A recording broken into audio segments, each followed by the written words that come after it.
जय जय जय श्री सीताराम, जय श्री सीताराम। श्री सत्य सनातन धर्म की जय। श्री श्रावण मास के शुक्ल पक्ष की एकादशी को पुत्रदा एकादशी कहते हैं। यह 5 अगस्त को है। 5 अगस्त। उसकी कथा इस प्रकार है। श्री धर्मराज युधिष्ठिर कहने लगे, हे भगवान, श्रावण मास के शुक्ल पक्ष की एकादशी का क्या नाम है? व्रत करने की विधि और इसका महात्म्य कृपा करके कहिए।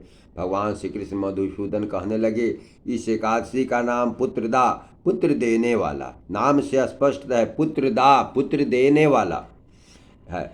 अब आप शांति पूर्वक इसकी कथा सुनिए। इसके सुनने मात्र से ही वाजपेयी यज्ञ का फल प्राप्त होता है। द्वापर युग के आरंभ में महिष्मती नाम की एक नगरी थी, जिसमें महजीत नाम का एक राजा राज्य करता था। परंतु पुत्रहीन होने के कारण राजा को राज्य सुख दायक नहीं लगता था। उसके संतान न होने से उसके लिए यह लोक और परलोक दोनों ही दुखदायक होते हैं। पुत्र सुख की प्राप्ति के लिए राजा ने अनेक उपाय किए, परंतु राजा को पुत्र की प्राप्ति नहीं हुई।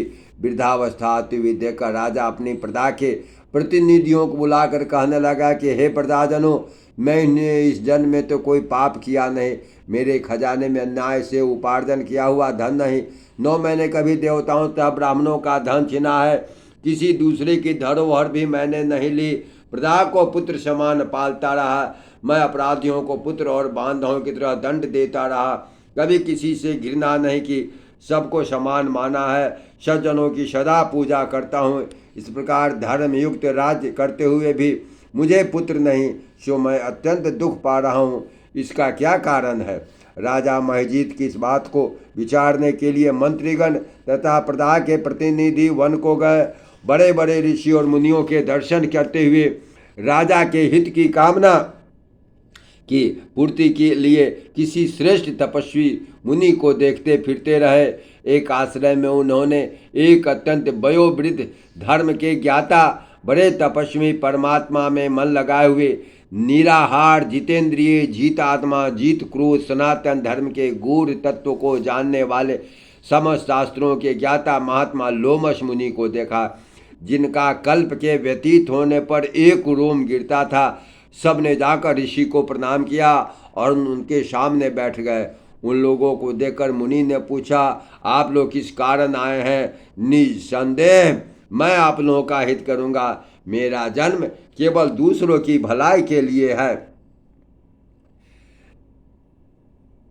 मेरा जन्म केवल दूसरों के उपकार के लिए ही हुआ है, इसमें संदेह मत करो। लोमस ऋषि के ऐसे वचन सुनकर सब लोग बोले कि हे महर्षि, आप हमारी बात जानने में ब्रह्मा से भी अधिक सामर्थ्यवान हैं, अतः आप हमारे इस संदेह को दूर कीजिए। महिष्मती पुरी का धर्मात्मा राजा महजीत प्रताप का पुत्र के समान पालन करता है, परंतु फिर भी वह पुत्रहीन होने के कारण अत्यंत दुखी है। हम लोग इसकी प्रजा हैं, अतः उसके दुख से हम भी दुखी हैं। आपके दर्शन से हमें पूर्ण विश्वास है कि हमारा संकट अवश्य दूर हो जाएगा, क्योंकि महान पुरुषों के दर्शन मात्र से अनेक कष्ट दूर हो जाते हैं। अब आप कृपा करके राजा के पुत्र होने का उपाय बतलाएं। यह वार्ता सुनकर ऋषि ने थोड़ी देर के लिए अपनी आंखें बंद किए और राजा के पूर्व जन्म का वृत्तांत जानकर कहने लगे, हे राजा, पूर्व जन्म में एक निर्धन बनिया था। निर्धन होने के कारण उसने कई एक बुरे कर्म किए। वह गांव से दूसरे गांव व्यापार करने के लिए जाया करता था। एक समय ज्येष्ठ मास के शुक्ल पक्ष की द्वादशी के दिन मध्याह्न काल के समय जब वह 2 दिन का भूखा प्यासा था, एक जलाशय पर जल पीने गया। उस स्थान पर एक तत्काल की ब्याही हुई प्यासी गौ जल पी रही थी। राजा ने उस प्यासी गौ को जल पूते हुए हटा दिया और स्वयं जल पीने लगा, इसलिए राजा को यह दुख सहना पड़ रहा है।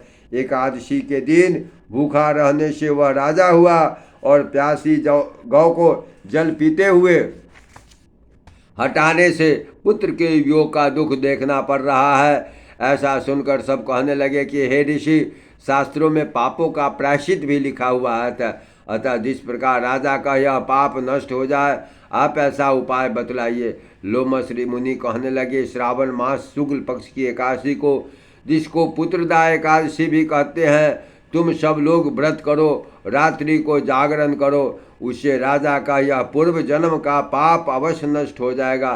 साथ ही राजा को पुत्र की प्राप्ति अवश्य होगी।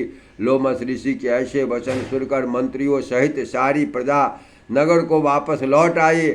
और जब श्रावण मास के शुक्ल पक्ष की एकादशी आई तो लोमस ऋषि की आज्ञा अनुसार राजा सहित सबने पुत्रदा एकादशी का व्रत और जागरण किया।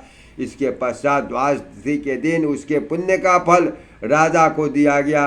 उस पुण्य के प्रभाव से रानी ने गर्भ धारण किया और प्रसव काल समाप्त होने पर उसको एक बड़ा तेजस्वी पुत्र उत्पन्न हुआ। इसलिए हे राजन, इस श्रावण मास की शुक्ल पक्ष की एकादशी का नाम पुत्रदा एकादशी पड़ा।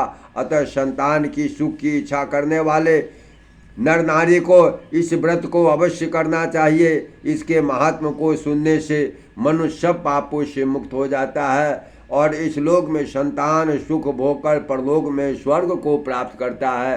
प्रेम से बोलिए श्री राधा कृष्ण की जय। एकादशी महात्म की जय। सत्य सनातन धर्म की जय। जय जय जय श्री सीताराम।